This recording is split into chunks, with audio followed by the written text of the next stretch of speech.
Assalamualaikum warahmatullahi wabarakatuh. Perkenalkan, nama saya Adinda Kamila Taufik. Saya adalah mahasiswi dari Universitas Pancasakti Bekasi, Fakultas Ilmu Pendidikan, jurusan Pendidikan Ekonomi. Nah, dalam video kali ini, saya akan menjelaskan tentang teori perilaku konsumen. Untuk memenuhi salah satu tugas UAS dengan mata kuliah Teori Ekonomi Mikro dengan dosen pengampu Ibu Cynthia Anissa RP, SPD, MPDE. Pengertian perilaku konsumen. Perilaku konsumen merupakan suatu proses yang berkaitan erat dengan proses pembelian. Pada saat itu, konsumen melakukan aktivitas-aktivitas seperti melakukan pencarian, penelitian, dan pengevaluasian produk. Perilaku konsumen merupakan hal-hal yang mendasari konsumen untuk membuat keputusan pembelian.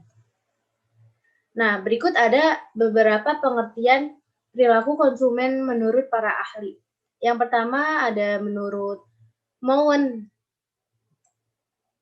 Ia berpendapat bahwa perilaku konsumen merupakan aktivitas ketika seseorang mendapatkan, mengkonsumsi, atau membuang barang atau jasa pada saat proses pembelian. Nah, selanjutnya itu ada The American Market Association. Ia berpendapat bahwa perilaku konsumen adalah proses berbagai interaksi dinamis dari pengaruh dan kesadaran, perilaku dan lingkungan di mana seseorang melakukan pertukaran aspek kehidupannya. Nah, selanjutnya itu ada perilaku konsumen yang bersifat rasional. Nah, rasional itu sendiri dimaksud itu yaitu tindakan konsumen dalam melakukan pembelian mengutamakan aspek konsumen secara umum. Aspeknya itu ada kebutuhan utama atau primer, kebutuhan mendesak, serta kegunaan dari produk itu sendiri. Jadi lebih mengutamakan manfaatnya. Nah, berikut ada beberapa ciri-ciri dari perilaku konsumen. Yang pertama, konsumen memilih barang berdasarkan kebutuhan. Barang-barang yang dipilih konsumen memberikan kegunaan optimal bagi konsumen. Yang ketiga, konsumen memilih barang yang mutunya terjamin. Yang keempat, konsumen memilih barang yang harganya sesuai dengan kemampuan konsumen. Nah, selanjutnya itu ada perilaku konsumen yang bersifat irasional. Irasional di sini artinya itu perilaku konsumen yang mudah terbujuk oleh pengaruh marketing seperti gaya persuasif sales, diskon, dan aspek lainnya, tanpa mengedepankan aspek kebutuhan dan kepentingannya. Nah, berikut ada ciri-ciri dari perilaku konsumen irasional. Yang pertama itu konsumen sangat cepat tertarik dengan iklan dan promosi di media cetak maupun elektronik. Yang kedua, konsumen memilih barang-barang bermerek atau branded yang sudah dikenal luas. Yang ketiga, konsumen memilih barang bukan berdasarkan kebutuhan, melainkan gengsi atau prestis. Nah, selanjutnya ada proses pembentukan perilaku konsumen.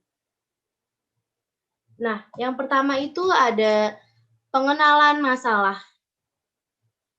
Yang kedua ada pencarian informasi. Yang ketiga mengevaluasi alternatif. Dan keempat itu keputusan pembelian. Nah, yang pertama itu pengenalan masalah. Biasanya seorang konsumen melakukan pembelian atas dasar kebutuhan atau untuk menyelesaikan keperluan masalah tersebut. Apakah barangnya penting atau tidak. Nah, kedua itu pencarian informasi. Nah, di sini seorang konsumen akan aktif mencari tahu tentang bagaimana cara menyelesaikan masalah tersebut dan mencari sumber atau informasi barang ini. Nah, yang ketiga itu mengevaluasi alternatif. Nah, di sini setelah konsumen mendapatkan informasi, nah maka dalam pengambilan keputusan, maka hal selanjutnya yang dilakukan itu adalah mengevaluasi alternatif keputusan, maaf, mengevaluasi alternatif keputusan maupun informasi yang diperoleh. Apakah barangnya jadi dibeli atau tidak. Nah, proses yang keempat itu keputusan pembelian. Nah, selanjutnya di sini konsumen melalui proses di sini dia memilih untuk beli atau tidak. Nah, selanjutnya itu ada proses perilaku konsumen.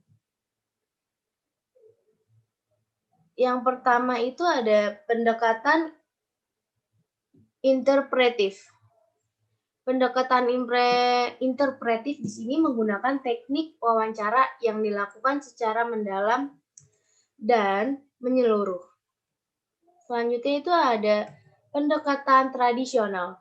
Di pendekatan ini didasari pada teori dan metode dari ilmu psikologi kognitif, sosial, dan behavioral, serta ilmu sosiologi. Nah, selanjutnya itu ada pendekatan Sain. Nah, pada pendekatan Sain, di sini menggunakan pengembangan teori dari Abraham Maslow, yaitu teori hierarki kebutuhan Maslow.